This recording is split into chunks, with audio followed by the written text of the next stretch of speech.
is nothing. Only warm primordial blackness. Your conscious ferments in it. No larger than a single grain of malt. You don't have to do anything anymore. Ever. Never, ever.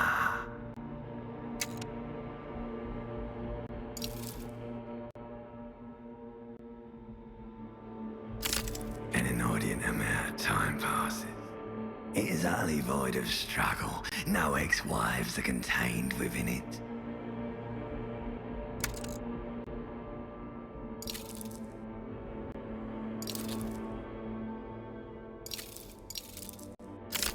Yes, it is.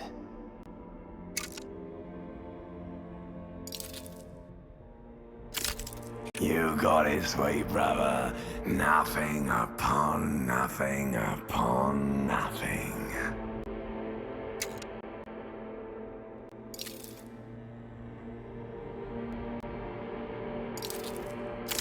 I know you do, baby.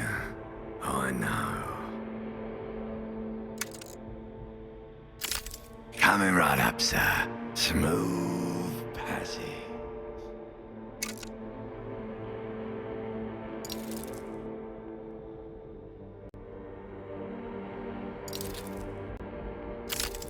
All right, nothing down to fuck all borough.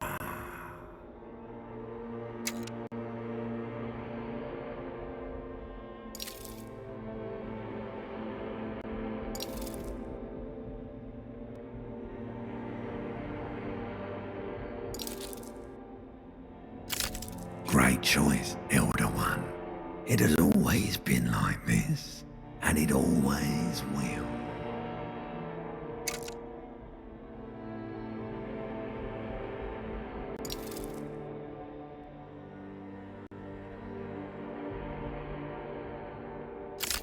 Do you really?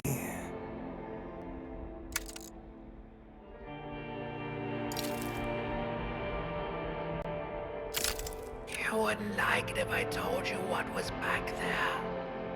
Why'd you think you had to bludgeon yourself into oblivion?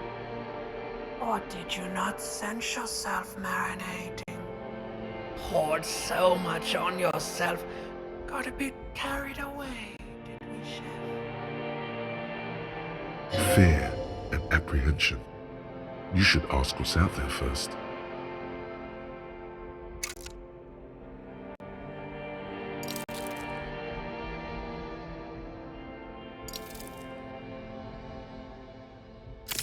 Somewhere in the sore, bloated man meat around you. A sensation. Like a fly to the ointment, your conscience sticks to it. The limbed and headed machine of pain and undignified suffering is firing up again. It wants to walk the desert, hurting, longing, dancing to disco music. You can take it. You're a champion.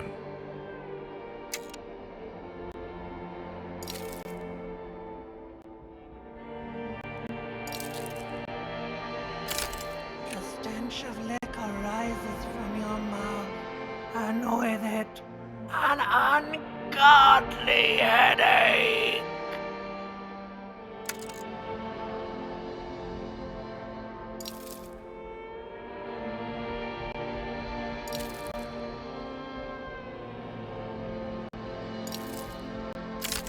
A fiery streak penetrates your skull, trying to force your eyes open.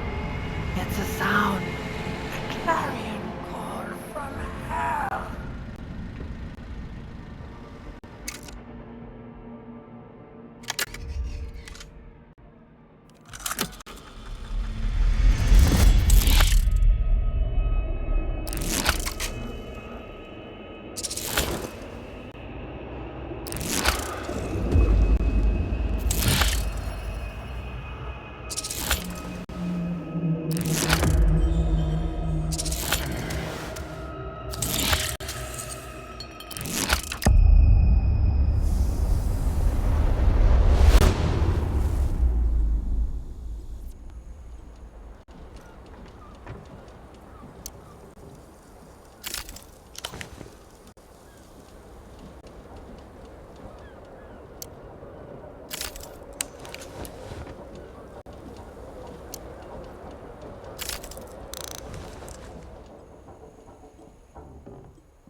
hear a jingle.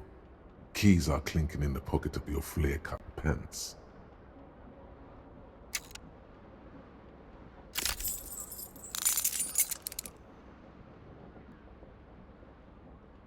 It says, whirling in rags, on the aluminium keyring.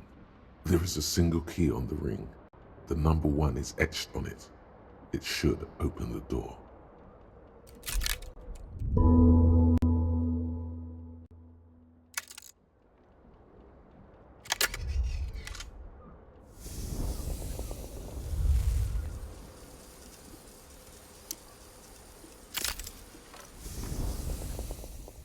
A mirror hangs above a bent and broken sink. In a fierce discharge of masculine energy, someone has ripped half the faucet off. Hot water sprays from the base and steam covers the mirror.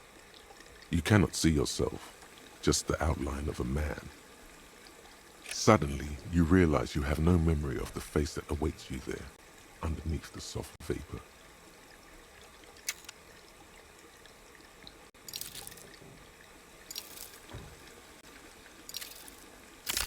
As you slowly reach your hand towards the surface of the mirror. Abort. You clearly have not thought this through. You won't like what you see there, and you will never unbecome it.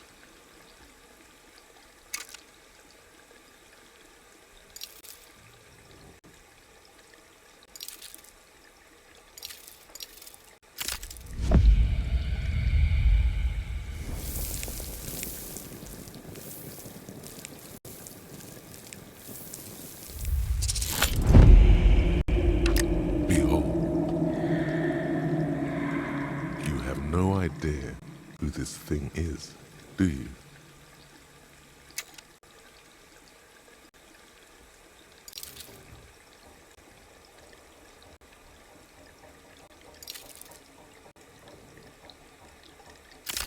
Too late. You clearly have rigor mortis on your face. Or wait, is that an expression? Are you trying to make an expression with that face? Why?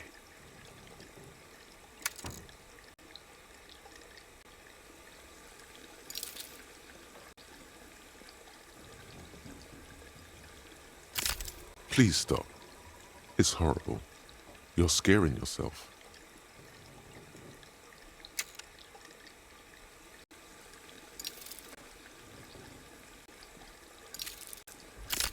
Oh my God. You can't stop. It's like it's not even voluntary anymore. You have worn that grin into your face and now it won't come off. What does it even mean? What is the emotion you're trying to convey?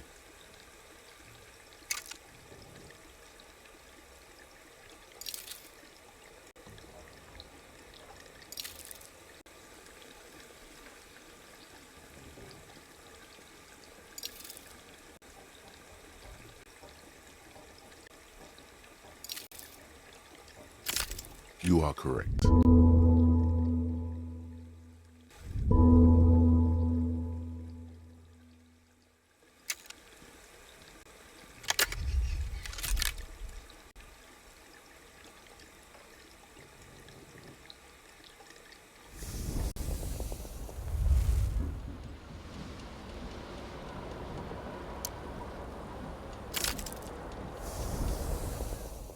This fan has 2 chain pull switches.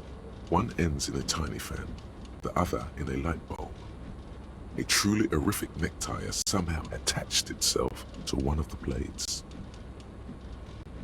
Or has it been consigned there as punishment? You feel as though this creature is your friend and wants to reattach itself to your neck so that you may continue your adventures together in this strange world.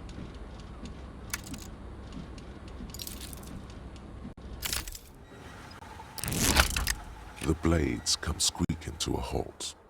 It should be easier to reach the tie now.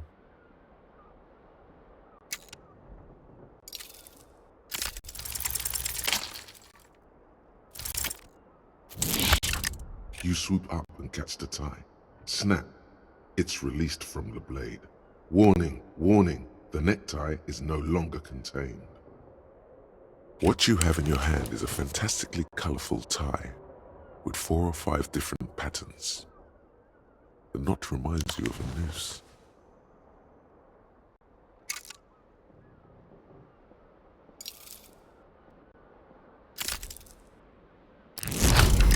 A terrible mistake.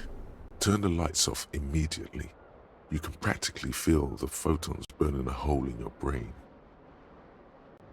It's just a little hangover-induced photosensitivity. Don't overreact.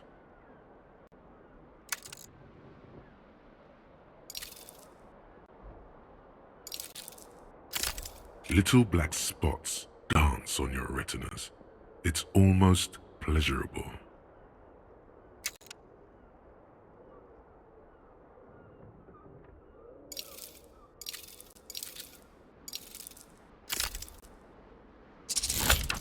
The lights are off again.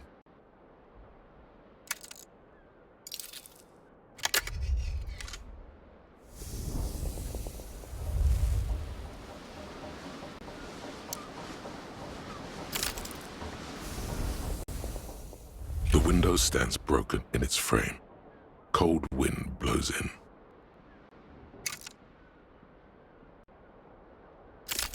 The morning light hurts your eyes.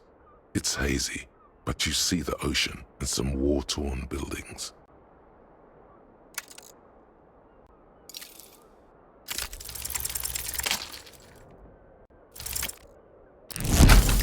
The shards face outward. Whatever broke this window came from the inside.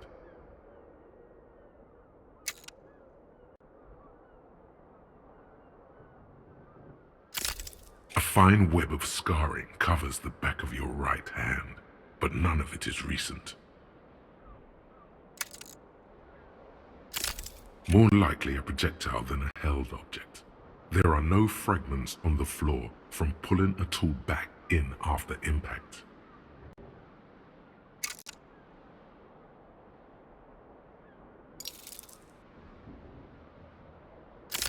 It is too large for a bullet, yet too small for a piece of furniture. You're looking for something heavy and larger than your fist. The single green shoe you found fits the hole almost as well as your foot. It would have also been heavy enough if thrown with force. Congratulations, you smashed the window with your own shoe. Now you only have one. If you're lucky, you could still find the other one on the balcony outside. The door to it should be outside your room.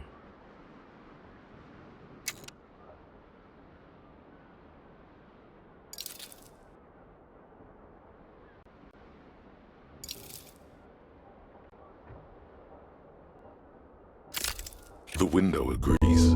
Its cracked smile is cold and sparkly.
Officer.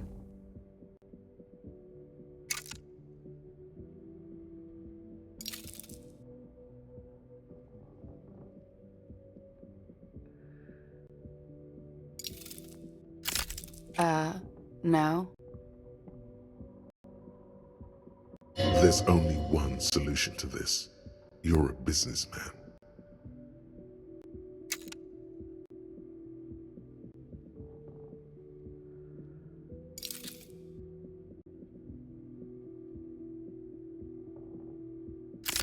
Because you're a police officer, sir.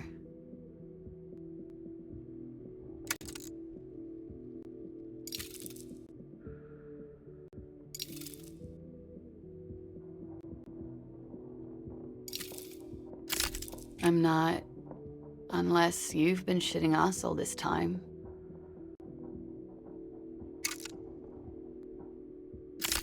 You've been here for 3 days, on official police business, no less.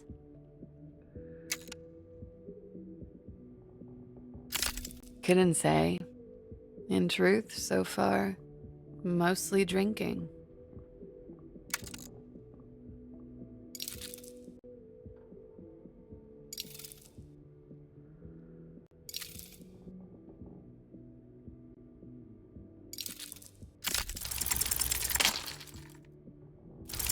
Try the expression.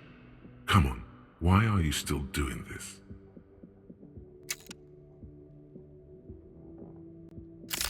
Alcohol raises testosterone levels, especially in men. The levels remain elevated after inebriation ends and the pain begins. You seek comfort. It's only natural. She puts out her cigarette. She looks back at you, a light glinting off her eyes. And no, it never stops. Goodbye.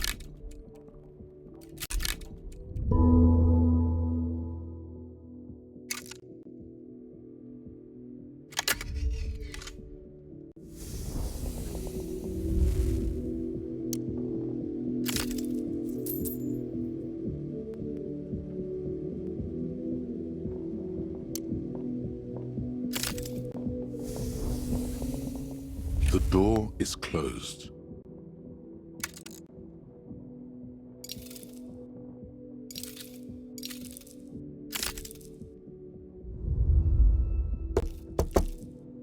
There is no answer. You hear the shower being turned on, somewhere inside. A tremendous loneliness comes over you. Everybody in the world is doing something without you.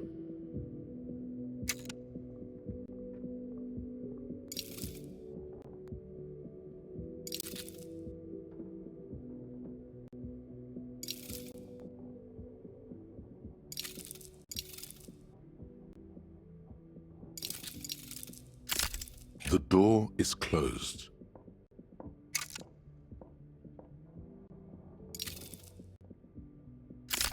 This door can only be opened with a key or from the inside.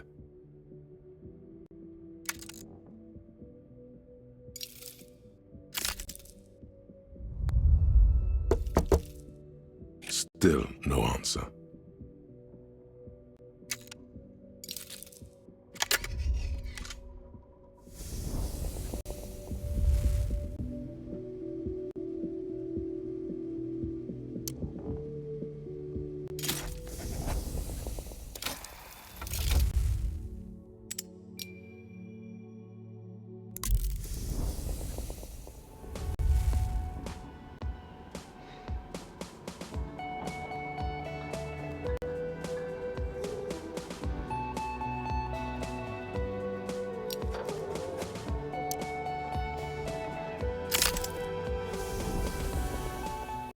That sugary black rum stain on the counter makes you teary-eyed with joy.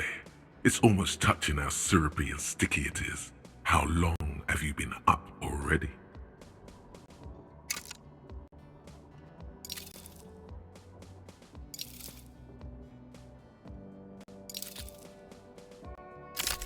Oh, excuse me. Do you have something better to do than lust for sweet syrupy rum and lemonade? With a twist of lemon? Maybe lime. Maybe who cares? Just rum.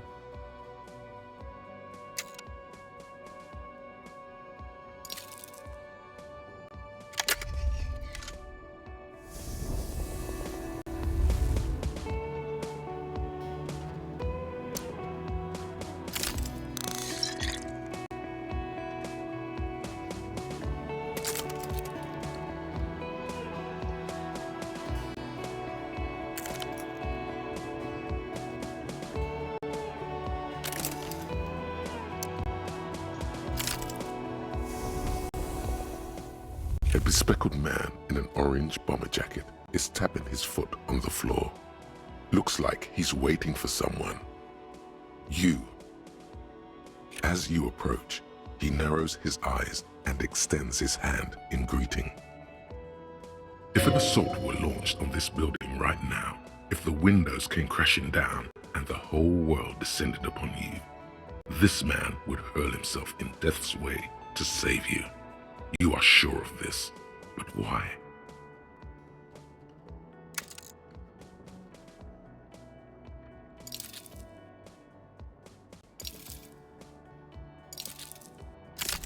Hello, I'm Kim Kitsuragi, Lieutenant, Precinct 57.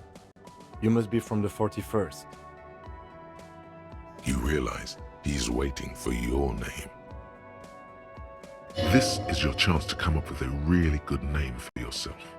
Get creative. Conceptualize.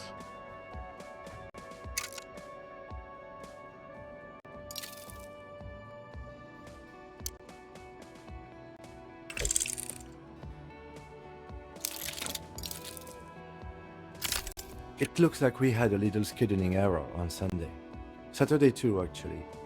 Have you had time to talk to the manager here?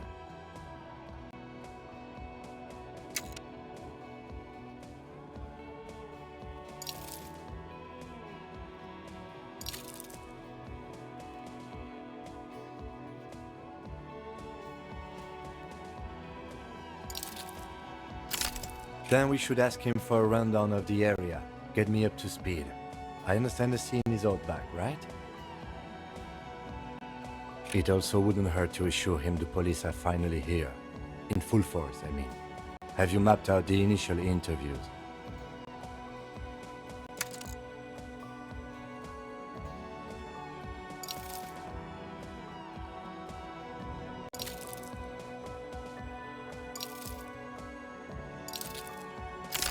Good.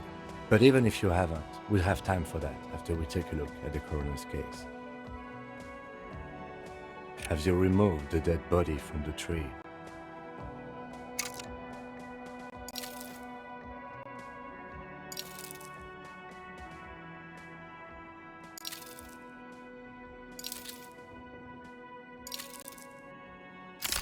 So, the body is still in the tree. This is the first time you detect a weariness in the lieutenant's voice. It is obvious he would have preferred for the body to no longer be in the tree. Where it has been hanging for 7 days straight. We should go there as soon as we are done talking to the owner.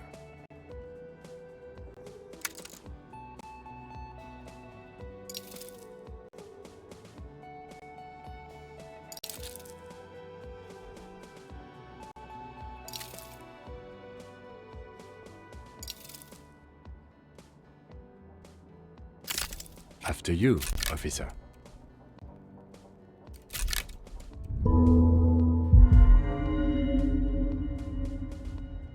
If you're about to embark on an investigation, shouldn't you have a badge?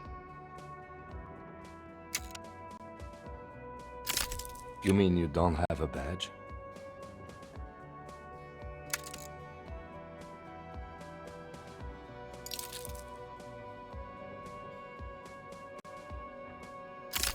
Oh, if you didn't have your badge, then that would be very bad. You would need to report it on my shortwave. But since you do have it, we can go straight to the task at hand.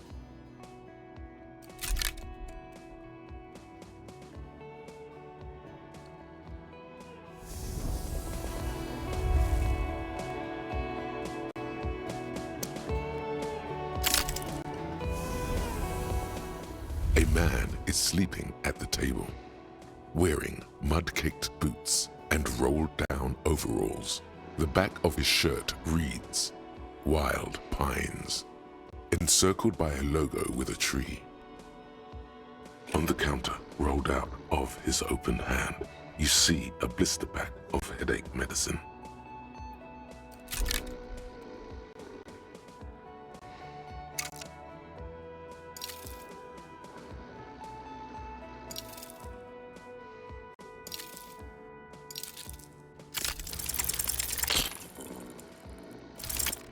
gently shake his shoulder, but nothing happens. This man could probably sleep soundly in a ship's engine room.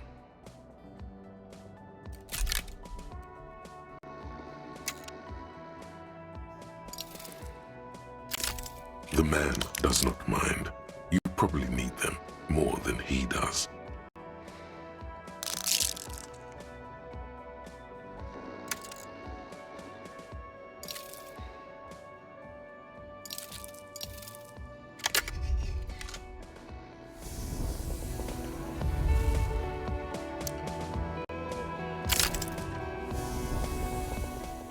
Hello, sweetie. You shouldn't keep your colleague waiting.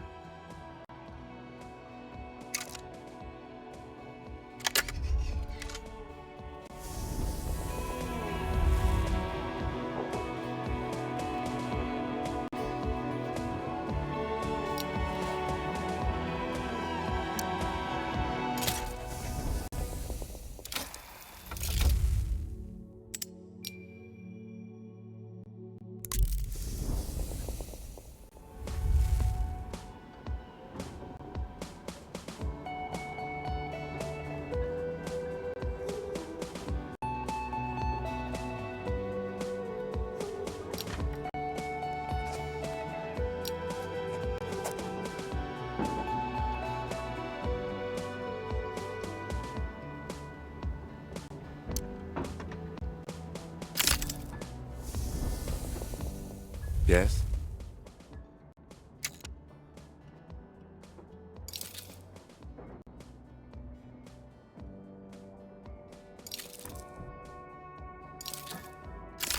No response.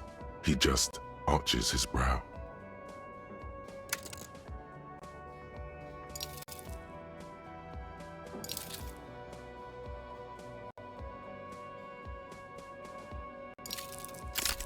A moment passes. The lieutenant glances at the sports watch on his wrist.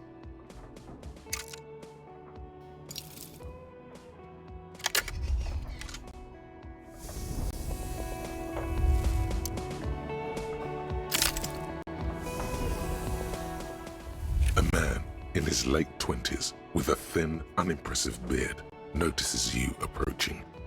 He drops the ledger he was holding and turns to the lieutenant. Could he be irritated with you?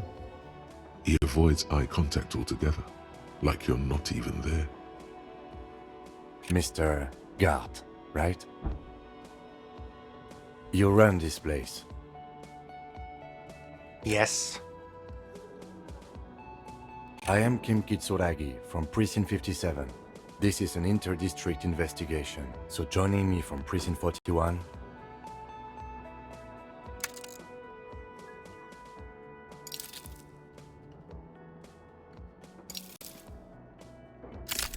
Right.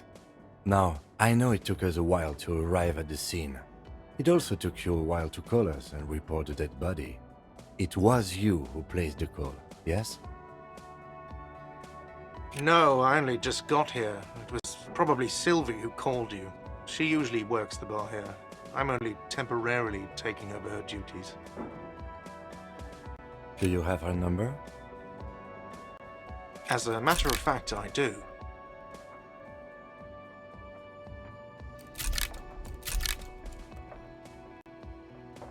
You said you just got here. From where? Are you a local? What, of Martinez? No. I live in Jamrock. I only sometimes come here to keep an eye on the place. This is just one of the many cafeterias I manage. But you still know your way around, yes? In case we need directions. Yes, I know where some things are, but as I said, I don't live here. I just used to work here. And I'm not going to start working here again, if that's what you think. I didn't imply that. Detective.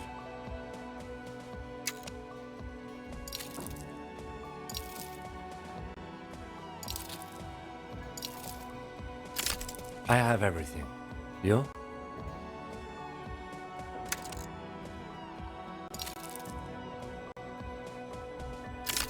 The body was behind the building, right? How do we get there? Behind this building, there's a courtyard. They hoisted him up on a tree there.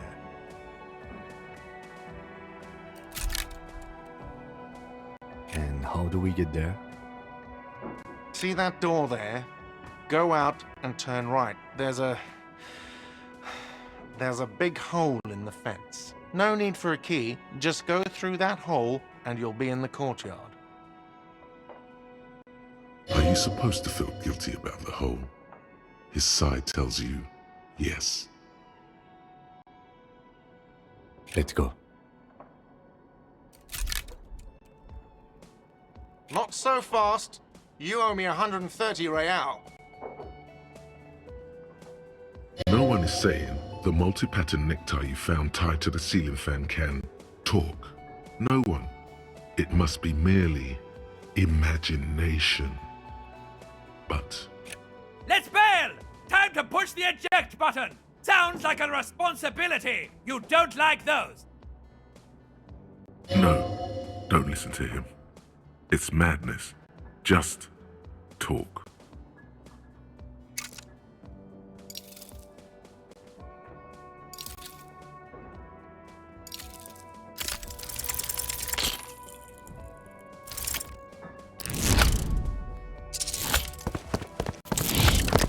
One moment you're running like the wind, then you've suddenly turned around and are giving him the finger, furiously, with both hands. Why?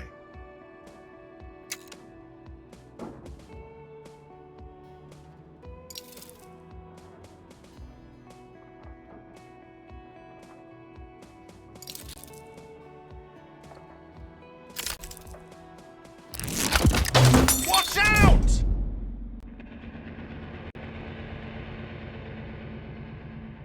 Everything goes dark. Back so soon.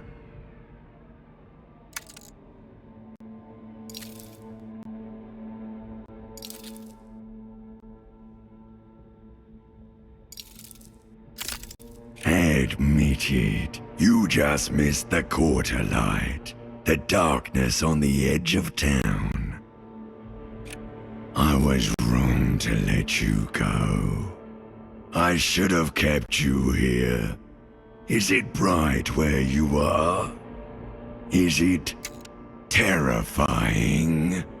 Have you felt the love?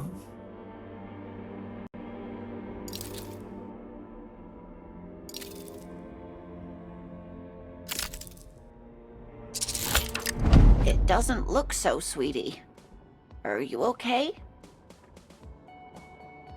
No, you have sustained a trauma to your lower neck. In addition, you have strained your left trapezius muscle. Pain surges down your back when you move.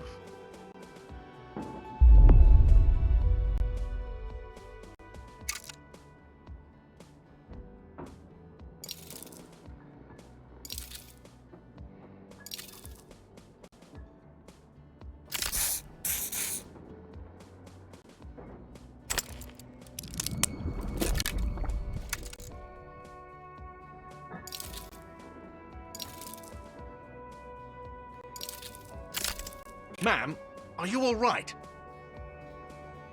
Oh, I'm fine. He just tripped over my chair. Check on him. Sir, I didn't mean for this to happen. I'm sorry. This has always been a cop-friendly place. The drinks are on the house, okay? There were a lot of drinks on the tab.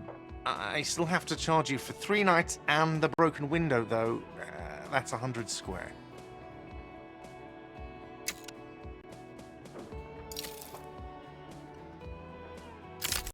Don't thank me yet. You still owe me 100 real. If you don't have it by tonight, I just can't let you up there. And for God's sake, watch out for yourself.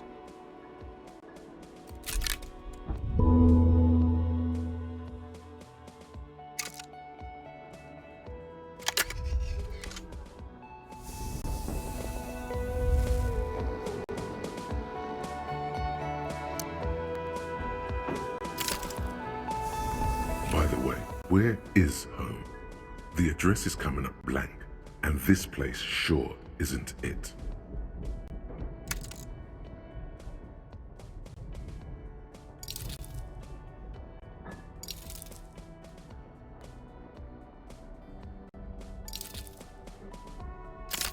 But you've been at this hostel cafeteria for only 3 nights. Where were you before? You had to be somewhere.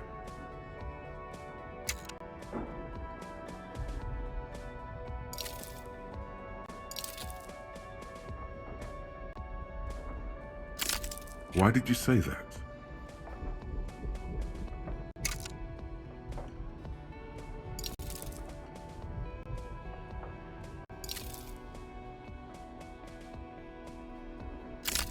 No.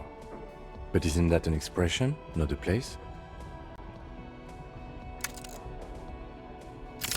A saying, up on Marvel Hill, a great high place, one that is impossible to climb back to. That doesn't sound like somewhere you can stay if you run out of money.